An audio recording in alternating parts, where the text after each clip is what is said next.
killers. Those are all the words that the President of the United States has used to describe our fellow human beings who, by the way, when they come to this country, commit crimes at a far lower rate than those who were born in the United States of America. But this inflaming of that racism, this allowing of it to come out into the open, markedly at a rally in May in Florida, where when the president was warning of this invasion of immigrants coming to our country, and he says, what do we do about it? How do we stop them? Someone in the crowd yells out, shoot them. And literally the whole place goes up, roaring with laughter, smiles on everyone's faces. The president also laughs and smiles his consent or assent. And this killer who drove to El Paso with that AK-47, before he begins to try to take the lives of our fellow Americans, our fellow human beings, he posts a manifesto warning of an invasion using the exact same words that the President of the United States used, talking about his fear of being replaced by a non-white minority who he fears at some point will become the majority. Walks into that Walmart and kills 22 people on the Saturday before the first day of school in El Paso, Texas. Kids with their parents and grandparents shopping for school supplies. People innocently going about their lives, all because, as he told the police afterwards, he wanted to kill Mexicans. 90-year-old man killed next to his 87-year-old wife. They had been married for 70 years. They had survived everything that life could throw at them, including one another, only to be killed by somebody fueled by hatred and armed with a weapon of war. We have to connect the dots and draw the conclusion that this is the most dangerous president the United States has ever had. He poses a threat to the well-being and the lives of our fellow Americans. So many people now feel like, because they tell me and I know, that they're walking around with a target on their backs because of who they pray to, or who they love, or the country they come from, or the color of their skin, or how many generations they can count themselves an American, or whether they just got here yesterday. We have to organize together for one another against that and for the best traditions of this country. Not defining ourselves by our differences or seeing those differences as disqualifying or dangerous. Not trying to stoke fear and anxiety and paranoia, but understanding that the fact that we come from the planet over and have found a home here in the United States, those differences are fundamental to our strength, to our success, and to our safety, and yes, our security. That we have never yet lived up to the promise included in the Declaration of Independence, that we are all created equal, but we've also never given up until this administration and this president. We have to reclaim that dream, live up to that potential, fulfill the promise of this country.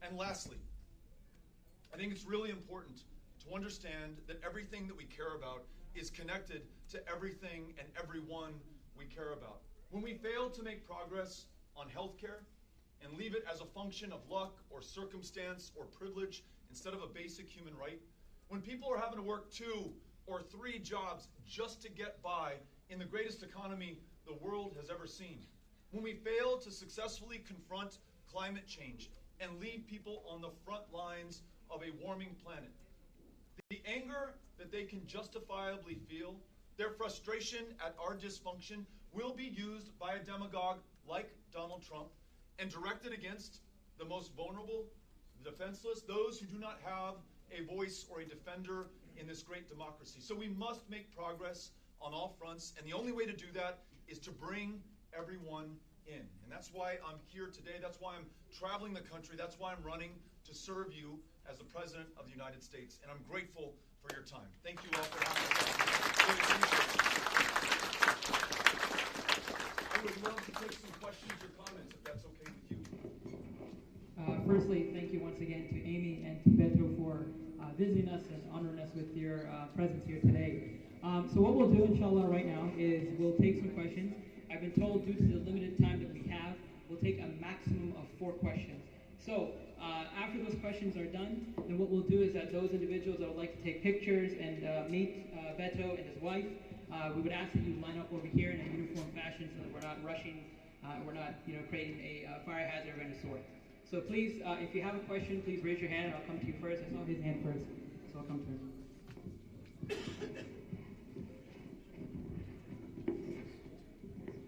Thank you, sir, for visiting us today. It's a privilege to have you here. Thank you. My question to you is regarding the gun control. We know it's an issue in this country.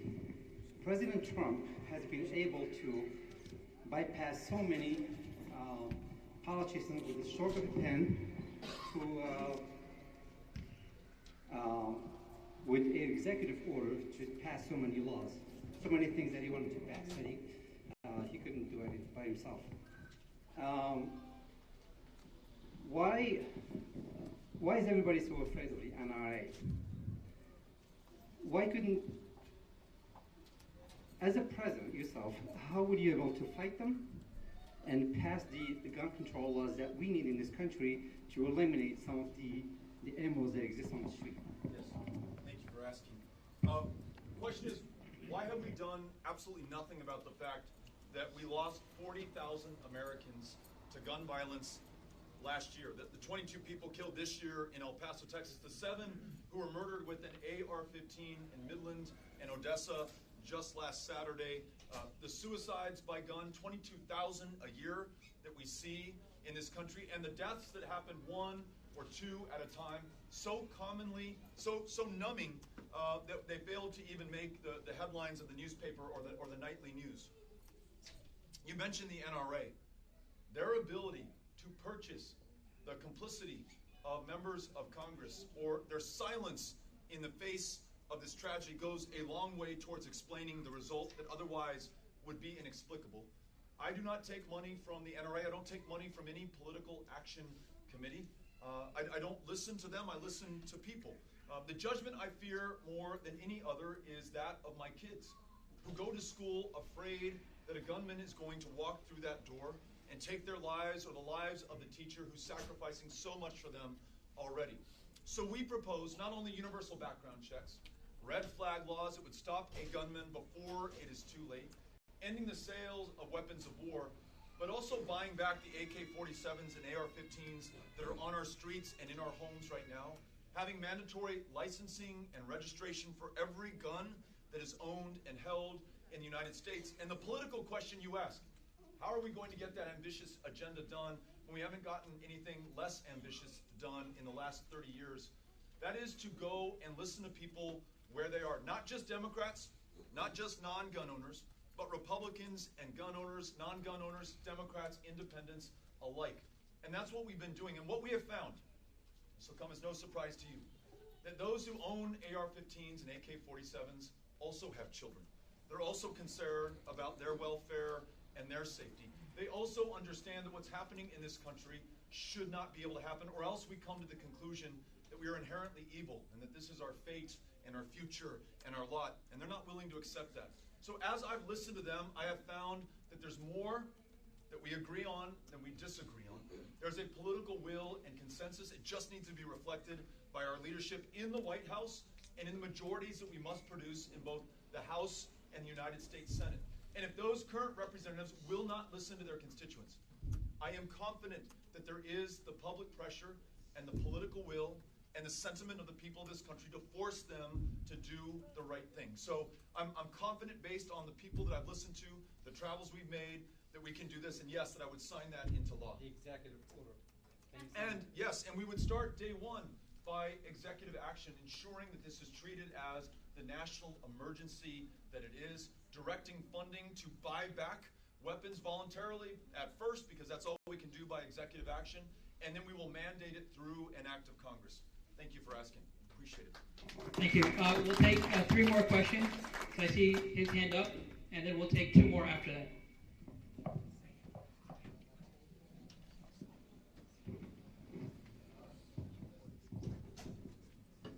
Well, thank you for coming here. Thank you. I have one question, that everyone knew that the big donors are siphoning money into these candidates, the Congress, President. Yes. And of course, those candidates will adopt policies which in favor of those big guys, not in favor of the majority of the people. Yes. despite this fact, the people they go there and elect Trump and elect I don't know XY. Although they know that their policies will be in favor of those big guys, not in favor of the people.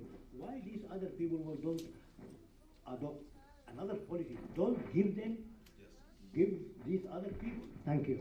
Thank you very much for the question. You're absolutely right. Money purchases not just influence, not just access, but outcomes. Otherwise, how do we explain the fact that we pay more for prescription medications than any other country on the face of the planet, though you and I, as taxpayers, invested in those medications and cures in the first place? Or the gun laws that make absolutely no sense. They're not good for us, but they're great for the gun manufacturers, whose lobbyists have entree to those members of Congress and are able to decide the outcomes of that legislation. It's not enough not only to not take PAC money, as we're doing.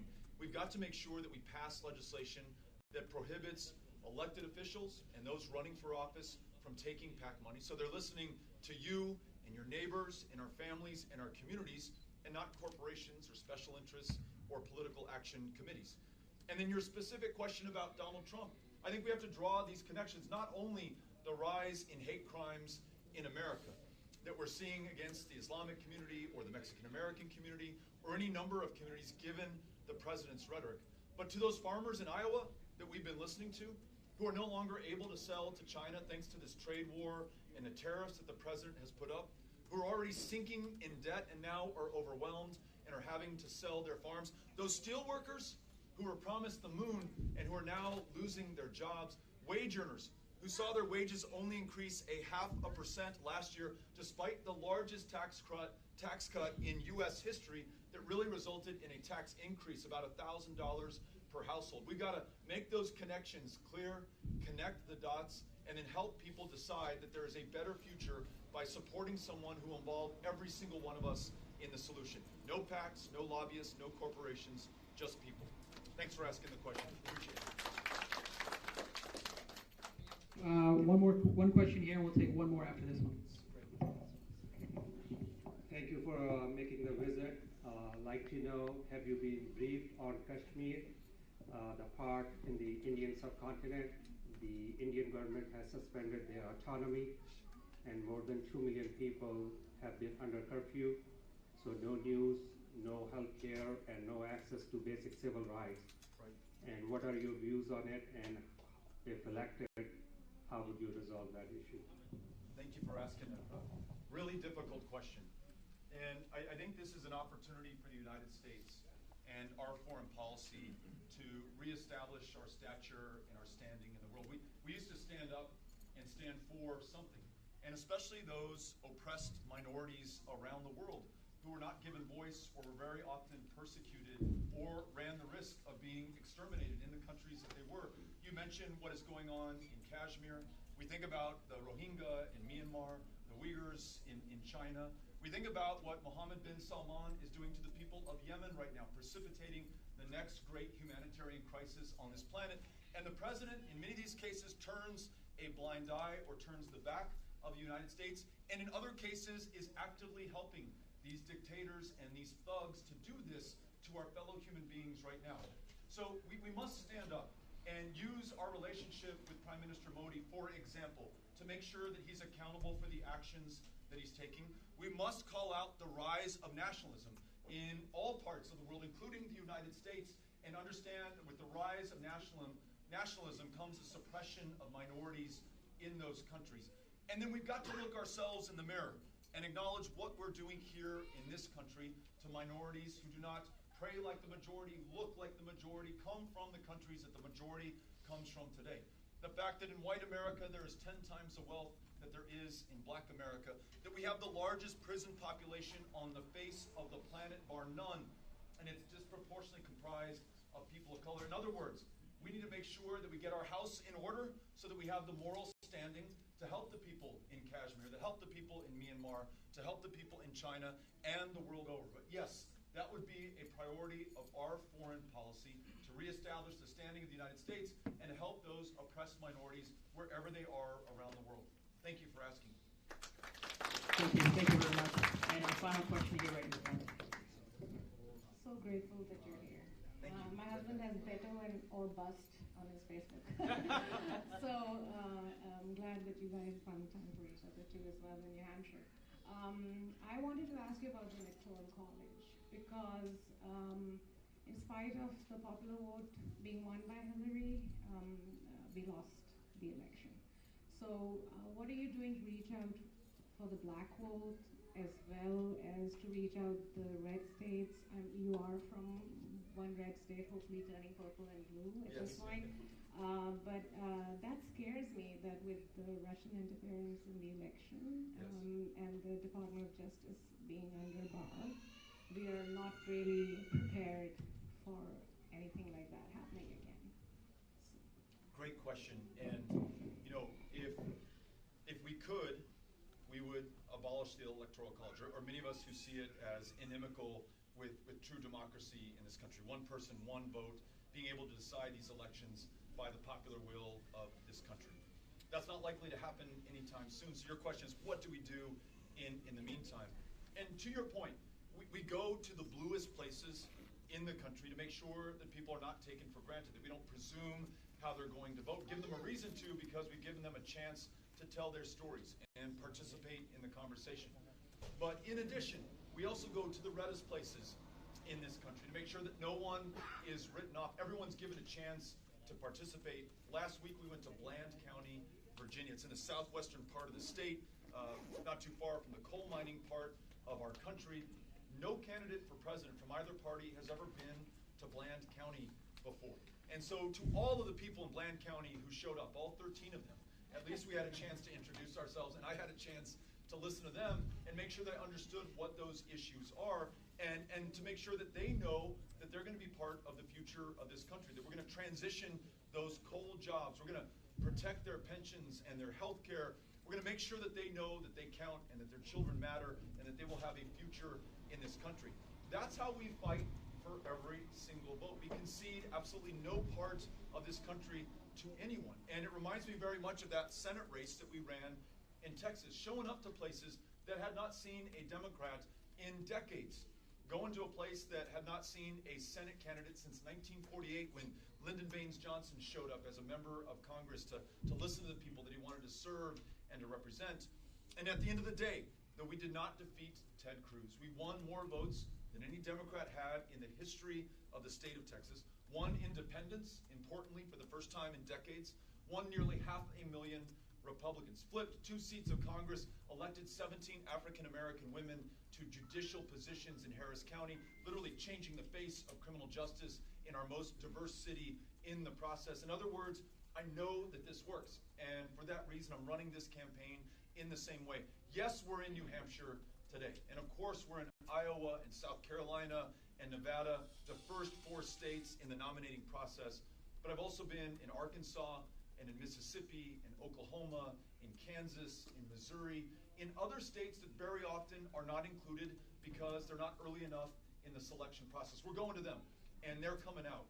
And I'm confident that that's how we build the coalition to defeat Donald Trump. That's how we bring this country together at a time of such division to accomplish such an ambitious agenda and be up to the array of threats that we face right now. So that's the way we're meeting this challenge. Thank you for asking. Really appreciate it. Thank you.